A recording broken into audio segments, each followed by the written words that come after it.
About some of us, there's so much noise in our environment. Some of us, we talk too much. Some of us, we talking to other people, and we don't spend time with God. One of the things that we identified is that with silence is where you can be able to hear God in his instructions. But when there's always noise, God has to compete with your environment just to speak with you. So one of the things we talked about that is healthy is that you practice silence. We also talked about fasting. And if you have not fasted, it's very difficult to be a disciple because fasting has multiple benefits. When you are petitioning or desiring something from God, when you're seeking direction from God, if you have sinned and you're asking God to truly forgive you, fasting accompanies all of those things. It enhances your prayers. If all you've ever done is just pray, but you have not fasted in prayer, there is a level of Christianity, there is a level of power you have never accessed. Somebody says, Brother Williams, I've never fasted. It was only at that time like doing 89 and 1990 during the recession, but that was the last time that I fasted.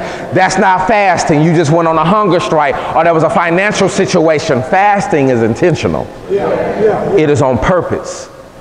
That when you get to a point when, Lord, I don't like where I am, and Lord, I'm asking for you to intervene. It is when you deny the flesh and where the spirit enhances. For when the body gets weak, the spirit becomes stronger. Matter of fact, fasting is good with discipline because it teaches you to tell your body no. And many of us, we suffer over and over again because, notice this, most of the times that we've suffered is when we said yes to our flesh, when we should have said no. And if we would have just said no, 2 or 3, we wouldn't have went through some of the things that we went through. Fasting tells you at noon when it's lunchtime, especially if you fasting for 2 days, fasting tells no. No Burger King, no. No, I'm not doing it. No, I don't want a snack. No, I don't. And notice, when you practice telling yourself no, what it does is it gives you power.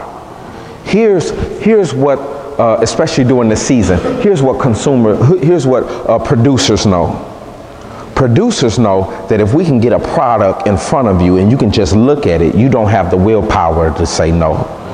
That's why they run commercials they run the same commercial over and over again, because what are we doing? We're getting it into your mind and we want your money. Yeah. Macy's is not in the business of clothes. Macy's is in the business of money. Yeah. But they know that they can't get your money unless they give you a product. McDonald's is not in the business of burgers. They're in the business of money. But they know, matter of fact, if you know that they really cared about burgers, they said, listen, we don't want your money. we love making burgers so much. We just love making burgers so much, we just want to give it to you. No, they're in the business of money. But in order to get your money, they must provide you a product that you'll be willing to give it up. And so with that, fasting teaches you to be disciplined so that you can walk through the store and don't be a slave to what you see. Yeah, amen. And when people look and say, how are you so strong? How are you able to walk through so much temptation and you don't touch, you don't taste, you don't fall, your grief and your remorse, and you say, God, I'm sorry, I won't do that again. How many of you ever said, Lord, I won't do that again? And then you did it. And then you did it again. And then you stop saying, Lord, I won't do it again. You just start praying, Lord, give me strength. Because it don't look like I'm winning.